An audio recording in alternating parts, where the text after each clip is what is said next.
Do you know a granola mom, the one who always has an organic snack in her bag and did baby-led weaning? Or how about the working mom who always looks fabulous and is usually on a phone call during pickup? My personal favorite is the hot mess mom, who is at least 5 minutes late and her hair is always in a ponytail. What if all of these moms are experiencing the same thing, but some of them are just better at hiding it? Today, we are going to talk about the cognitive load of parenting and what we can do to reduce it.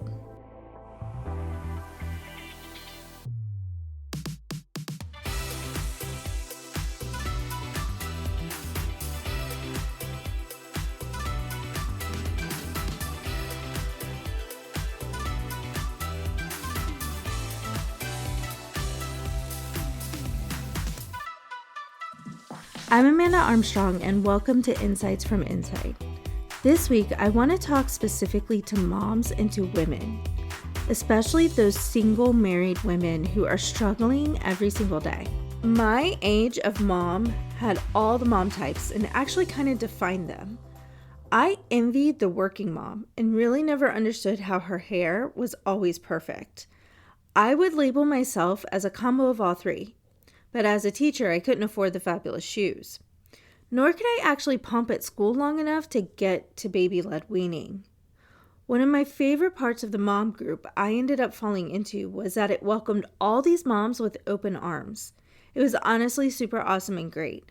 There was no judgment when the hot mess mom asked for a way to distract their 2-year-old so she could shower, while the granola mom was asking for suggestions on where to find milk thistle in town quickly and cheaply. And I do want to shout out my doula, Emily Wannenberg, for bringing all of these amazing women together and giving us a gift that was totally unexpected. My kiddos and I never would have survived the early years without that group. What I learned from those years is that even the elegant working mom was probably on the struggle bus. She most likely tried to leave work at 5 every day, but got stuck by 12 people as she was running to the elevator. And she may have cried in the bathroom at lunch because she missed her kiddo or got yelled at for having to take a call from the school during a meeting.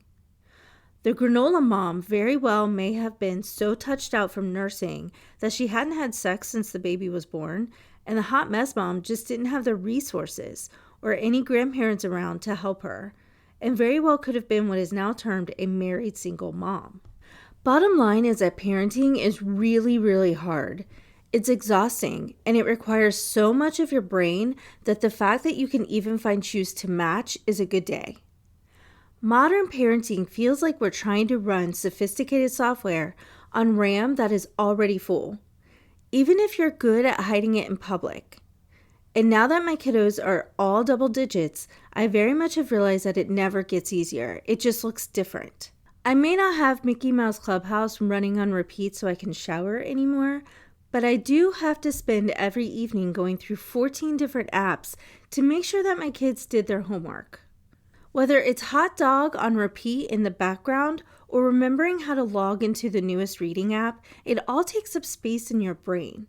And if your brain feels overly full, you're not imagining it. You're experiencing the impact of the cognitive load. John Sweller formulated the cognitive load theory in 1988 as an instructional design framework based on the understanding of human cognitive architecture. Essentially, it was really important in education and in training in the workforce.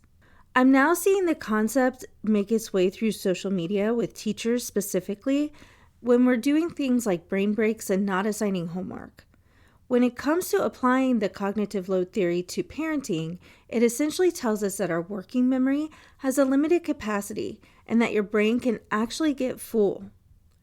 The theory differentiates between two types of memory. First is our working memory, which is the limited mental space where conscious thinking occurs. Our working memory can only hold about 4 to 7 items or chunks of new information at once for roughly 20 seconds.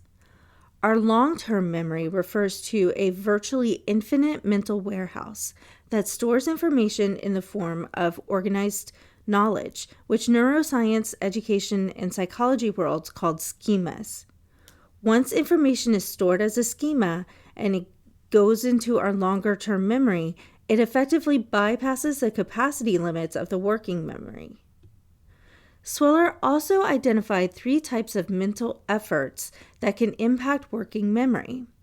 First is the intrinsic load, which is the natural difficulty of a task based on how many different pieces of information you have to juggle in your head at once to understand it.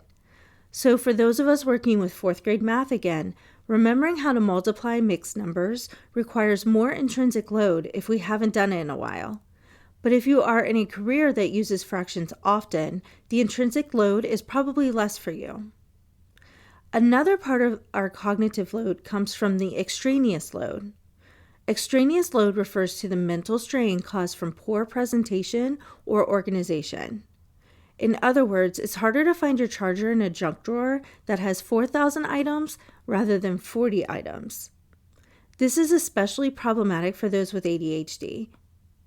Finally, there's the germane load, which is the good load where our brains are processing and constructing new schema in our long-term memory. Germane load is remembering how to multiply mixed numbers when your youngest rolls through 4th grade from when you helped your oldest.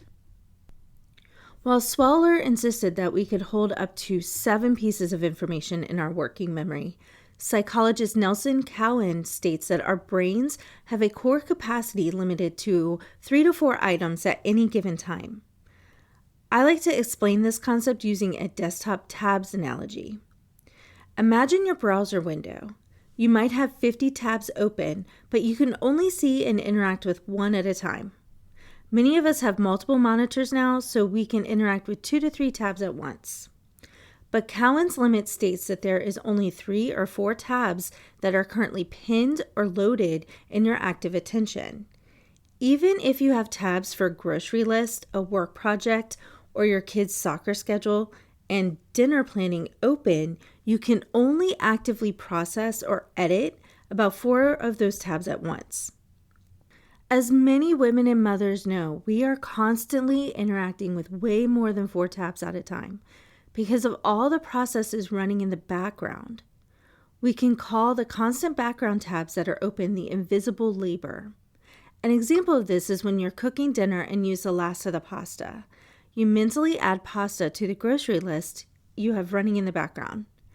Every open tab, even if it's not active, consumes RAM or mental energy. And keeping track of who needs what and by when they need it creates a constant cognitive drain. Another problem with having all the tabs open is called the Zeigarnik Effect. This psychological phenomenon states that your brain cannot relax while a task is unfinished. For women who often manage the majority of household logistics, those open tabs are constantly screaming for attention in the background. It's why we're still thinking about needing pasta during the next grocery run while we're brushing our teeth. When life forces you to open more than 3 to 4 items, the browser begins to lag and creates a constant state of stress and exhaustion. Part of that is because we're context switching, which means we are jumping between the 47 tabs. This isn't actually multitasking. It's rapid task switching, which causes attention residue. What that means is a piece of your focus stays on the previous tab, slowing down the next one. All of this can lead to decision fatigue because we are staring at too many micro choices all day.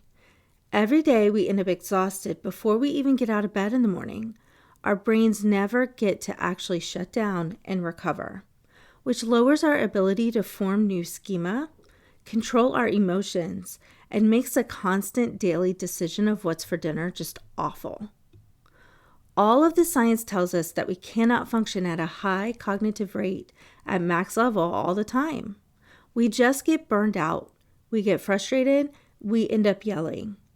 That burnout can create a shame cycle that leaves us feeling not only the exhaustion, but also with a depletion of our own sense of self. Unfortunately, the task of parenting are the task of parenting, and there's not really a way to eliminate them altogether. If we have a partner and are in this state of burnout, there is a discussion to be had about the load distribution. And let me be super clear. I am not saying you make a list for your partner. That's just another task for your plate. I'm talking about making sure your partner takes on tasks from start to finish, even the thinking part. I am well aware that may be an impossible goal for many women out there. So how do we break the cycle of overthinking, exhaustion, and burnout in real life? One quick way is to integrate some executive function strategies to lighten the mental cognitive load. In his 2012 book, Russell A. Barkley, he proposes a theory defining executive functions not merely as cognitive traits, but as a whole system of self-regulation, and it's essential for survival and social cooperation. To manage the 3 to 4 item limit effectively, we need to do what is called cognitive offloading. This means moving our open tabs out of our working memory by using external tools like shared calendars or lists. Essentially, we must externalize information. So for example, keeping a shopping list on the fridge so in the middle of making dinner you can write down the word pasta instead of needing to have pasta sit in our brains as an open tab that we've called the grocery list.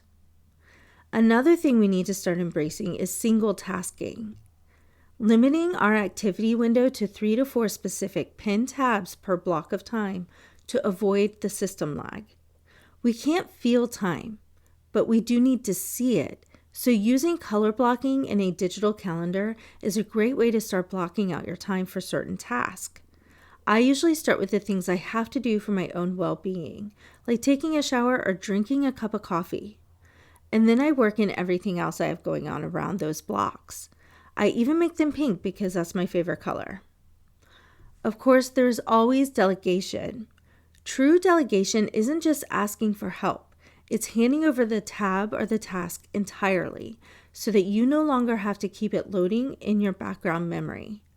Again, this seems to sometimes be more difficult of a solution to the problem. As my children got older, we started giving them a chore rotation. One kiddo had to walk the dog on Monday and another kiddo does it on Tuesday. We very carefully do not call these chores and do not use the word help. I insist on using the term contribution because it's the kids' home as well. This rotation is on a digital calendar that they can all access at any time, so I don't have to ask or tell anyone whose turn it is to walk the dog. So we're still working on the I shouldn't have to ask part, but we're getting there. I get the idea of not wanting to rely on external tools forever, but also if you can't see well, you get glasses, contacts, or LASIK. Those are external tools. And while embarrassing, you and I both know you've pulled out your phone flashlight in a dark restaurant so you can read the menu. We use tools for every other part of our health, but often neglect our brains. Treating cognitive offloading in the same manner is not a sign of weakness.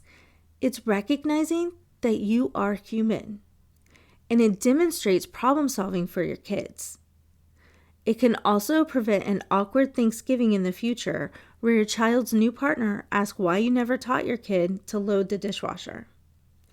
I'm telling you, hearing your 10-year-old randomly say, "Oh, I will just check the calendar," instead of finishing his question is awesome. While I am still the primary person who inputs the data, I am not having to keep a running list in my mind. It helps me be more productive and healthier. Admittedly, it's been about 3 years of troubleshooting a home system where everyone knows and understands their home contributions.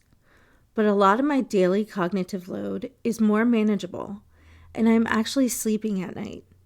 This year, I'd like you to focus on building a system to support yourself. And if you'd like a good place to start, check out my family audit sheet that can help you assess where your family is right now. The link is in the description. This week, pick one thing to offload. What is one thing that is always an open tab in your brain? Do something simple like that running grocery list on the fridge. And don't give up when it doesn't work right away. It will take some time, but I promise your kid will eventually write the word milk on that list when he finishes the carton eventually. Thanks for listening, and I'll see you next week on Insights from Insight.